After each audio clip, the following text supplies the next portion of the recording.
Kenapa pilih agamanya? Karena kata Hasan Al-Basri, kalau dia mencintaimu, dia akan memuliakanmu. Kalau dia tidak mencintaimu, dia tidak akan menzolimimu.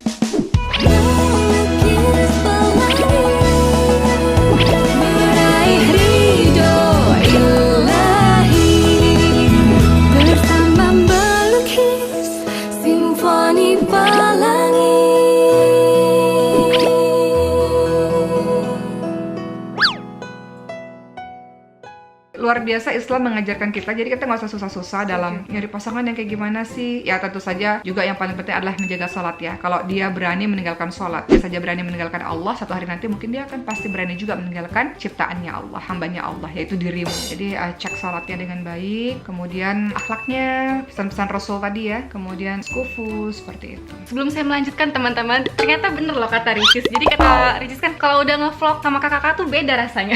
Jadi cara nggak langsung ternyata ada nggak apa-apa, 3 part pun jadi.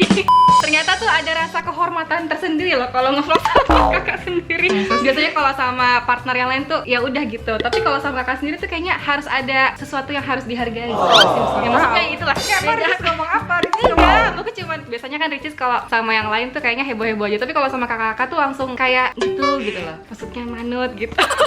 Oke, lanjut. Boki yang tadi, jadi misalnya nih dalam Islam kan ada 4 hal kan yang harus diperhatikan kan, keturunannya, kemudian kecantikannya ya, ketampanannya, kemudian harta dan agamanya. Misalnya nih kita nih seorang perempuan yang masih gadis-gadis ngelihat yang sang lelaki ini tuh tampannya dapet, semuanya dapet lah gitu. Udah dikenalin sama orang tua, terus orang tuanya mungkin dari feeling atau misalnya kurang ridho, itu gimana Boki? Dipertahankan atau ngikut aja? Ini buat juga teman-teman ya yang banyak juga pasti Banyak kejadian pasti di luar sana. Aku udah punya pilihan sendiri, tapi kemudian orang tuaku tidak menyetujui. Ya, sempat terjadi di kehidupan Boki juga. Iya, pasti hampir semua orang merasakan. Jadi ada di antara kita yang mungkin mengalami itu juga. Maka apa yang harus kita lakukan teman-teman sekalian? Pertama, husnuzon pada orang tua. Pasti orang tua selalu menginginkan yang terbaik untuk anaknya. Itu pertama. Nggak ada orang tua yang mau anaknya sedih. Nggak ada orang tua yang mau anaknya terluka. Nggak ada orang tua yang mau anaknya sengsara. Nggak ada. Semua orang tua ingin anaknya bahagia. Semua orang tua ingin anaknya hidup dengan baik. Setiap orang tua ingin anaknya tenang menjalani kehidupan berikutnya. Jadi kita husnuzon pada orang tua, prasangka baik pada orang tua. Dan orang tua paling mengenal kita dibanding yang lain-lain. Dan kontak batin itu kuat banget ya Mbak Kia. Apalagi seorang ibu kepada anaknya gitu kan. Ini orang mungkin kurang baik misalnya, atau ya mungkin gitu bisa juga seperti itu. Jadi mungkin orang itu, orang yang kita senangi kan baru bertemu bersama kita ini baru sebulan, 2 bulan, atau mungkin berapa tahun. Tapi orang tua kan yang sudah berbelas-belas atau berpuluh-puluh tahun bersama dengan kita gitu. Jadi prasangka baik sama orang tua bahwa mereka ingin kita baik-baik saja. Tapi kemudian kalau orang tua nggak setuju, ada beberapa hal yang bisa kita lakukan. Misalnya dengan memperkenalkan dulu si orang ini, misalnya sembari saling mengenal satu sama lain. Orang tua mengenal si calon yang kita bawa, kemudian kita lihat reaksi orang tuanya seperti apa. Kemudian doa itu bisa mengubah hati seseorang. Tapi kalau menurut saya, tetap kepatuhan kepada orang tua itu menjadi syarat utama. nomor 1 ya. Jadi kalau kata Rasulullah, ridha Allah, ridha orang tua, murka Allah, murka orang tua. Jadi tetap jadi anak yang patuh, jadi anak yang baik, berdoa terus kepada Allah. Kalau kata Allah tiba-tiba orang tuamu setuju, dalam sekejap mata juga orang tua kita setuju. Jadi dengarkan kata orang tua, wahai anak-anak yang baik, insya Allah mudah-mudahan dengan kepatuhan kita kepada orang tua membawa keberkahan kita dalam kehidupan. Kan seorang anak perempuan kalau menikah harus ada wali, ayah. Laki-laki memang nggak perlu wali sih, tapi kan laki-laki perlu di doanya dari orang tua gitu. Jadi jangan ada tuh istilah-istilah nikah lari, kawin lari gitu ya, nggak perlu. Kita mau menikah yang baik-baik, diawali dengan yang baik-baik, semuanya tenang, tentram, supaya pernikahan kita juga tenang, tentram.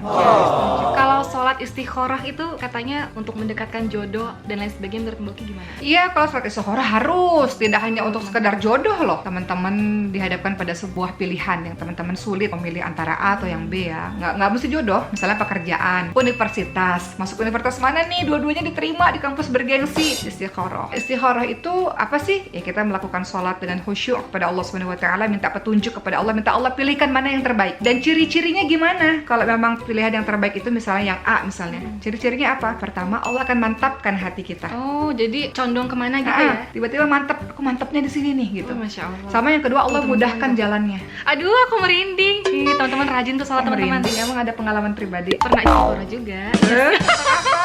Wah, dikulik kan gak Ricis doang, saya juga. Jangan-jangan dulu tentang jodoh ya. Pernah juga.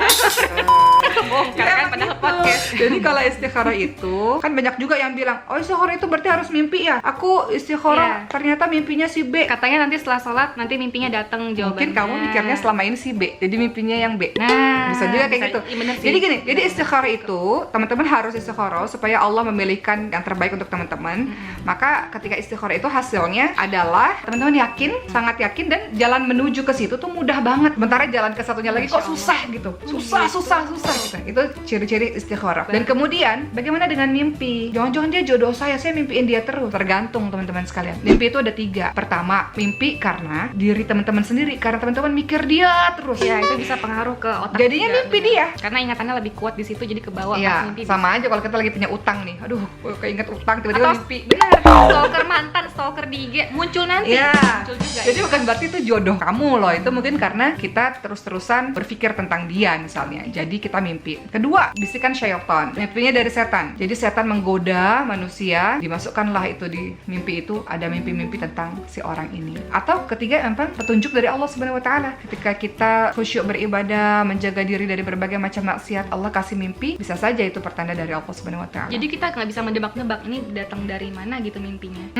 Jadi Ikhtiar lebih terus. baik fokus aja beribadah terus, istikharah terus, nanti Allah akan mudahkan jalannya kalau memang itu pilihanmu dan pilihan Allah, Allah mudahkan jalanmu. Jadi di waktu kapan sih Mbak Oki bagusnya sholat istikharah nih? Ya pastinya kalau dibilang sholat, tentu saja yang terbaik ya adalah di sepertiga malam terakhir. Mungkin sekitar jam 1:30 ke atas gitu ya. Di sepertiga malam terakhir itu Rasul ingatkan bahwa Allah turun ke langit dunia. Siapapun yang berdoa Allah kabulkan, siapapun yang minta Allah kasih, siapapun yang bertobat Allah akan mengampuni dosa-dosanya.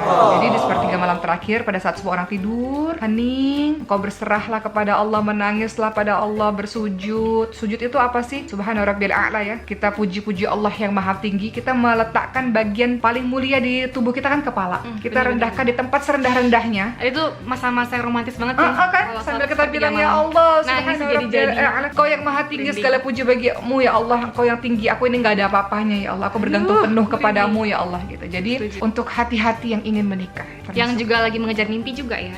mengejar mimpi juga, atau apapun itu ya, yang betul-betul merasa memerlukan pertolongan Allah, dan kita memerlukan pertolongan Allah setiap saat. Sujud, merendahkan diri kita di hadapan Allah, kemudian minta sungguh-sungguh kepada Allah, termasuk kalau teman-teman ingin mendapatkan jodoh. Jadi kalau misalnya kita sholat tahajud dulu, sholat istikharah itu nggak apa-apa ya Mbak Oki ya? Boleh sholat tahajud itu kan untuk yang mulai menghidupkan malam ya. Bisa tahajud, teman-teman sholat taubat, teman-teman sholat hajat, teman-teman sholat istikharah. Silakan perbanyak sholat sunnah, mendekatkan diri kepada Allah. Tenang aja, nanti tiba-tiba kucuk datang, tiba-tiba nikah. Aduh, merinding. Iya, Kita jadi kan nggak usah khawatir. Dulu Mbak Oki deh ya, kalau Mbak Oki kan juga berliku juga ya, lumayan lah ya. Dulu mikir gini, jangan-jangan nikahnya umur 40 tahun atau umur 50 Masih itu yang tahun, atau jangan-jangan dipikirin saya Ricis nggak juga. punya jodoh. Padahal waktu itu umurnya masih 25. Bayangkan kalau teman-teman ada yang nonton di sini, bagaimana perasaan teman-teman yang umur 30, Pasti 35 atau apa gitu ya. Atau mungkin karena ya udah lewat, ya udahlah, pasrah. Mungkin juga bisa begitu. Tapi yang jelas kita bisa minta kepada Allah Subhanahu wa taala di waktu terbaik di sepertiga malam terakhir. Jadi tiba-tiba nanti datang, tiba-tiba kan menikah dalam Islam tuh gampang banget. Pengenalan, ta'aruf. Nah, ta'aruf ini penting nih, nanti saya mau jabarin ta'aruf. Ta'aruf, khitbah, nikah. Sesimpel itu gitu. Jadi minta aja sama Allah. Minta jodoh kepada Allah. Kalau Allah katakan hari ini, besok kamu nikah jam segini, tiba-tiba nikah kok. Oke, sebelum kita masuk ke Q&A, kita mau bahas dulu ta'aruf, teman-teman. Tuh, langsung Mbak Oki. Ta'aruf itu apa sih, guys? Nih dijawab sama Mbak Oki.